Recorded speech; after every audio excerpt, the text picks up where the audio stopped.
Have you ever felt trapped in your own life? Stuck with your responsibilities, your limitations, your fears?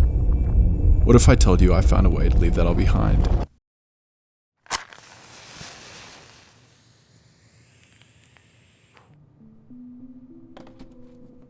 This is the Nat Geo Expeditions Atlas.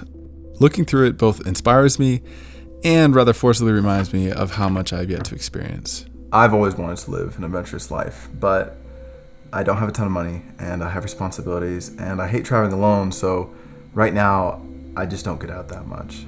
But a couple months ago, I was moving across the country, and I needed something to do on my 32-hour drive. So without thinking much of it, I got The Hobbit on Audible.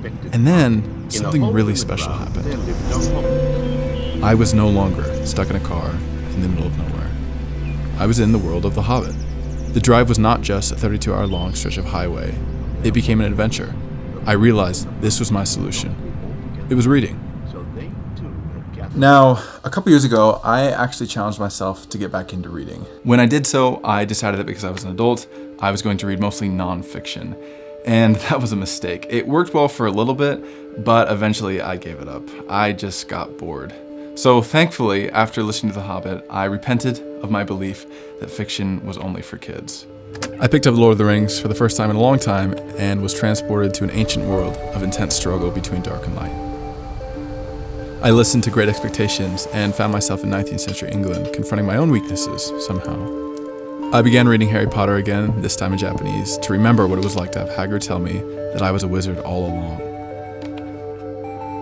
Then I started The Count of Monte Cristo, but here's where I got a little too immersed.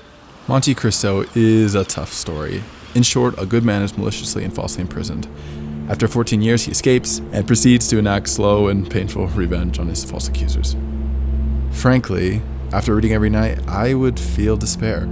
It forced me to ask myself really difficult questions I'd never even thought of before. The desire for revenge and recompense seethed within my own psyche. At its worst, it even made me feel doubt about my own right to feel joy in a world of so much injustice.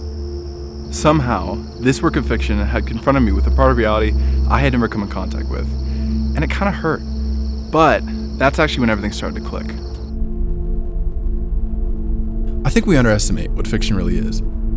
I have never personally gone through any great injustice, but now that I've spent some 40 hours with Edmond Dante in his despair, I briefly got to live another life where I had experienced one. A good story, even if completely fictitious, expands your reality. It allows you to break through the small bubble of your own experience.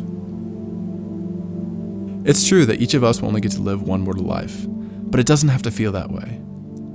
In the words of T.S. Eliot, we read many books because we cannot know enough people. Scientific knowledge changes, opinions shift, but good stories, it seems, last forever. Pick up a book, wake up in another life.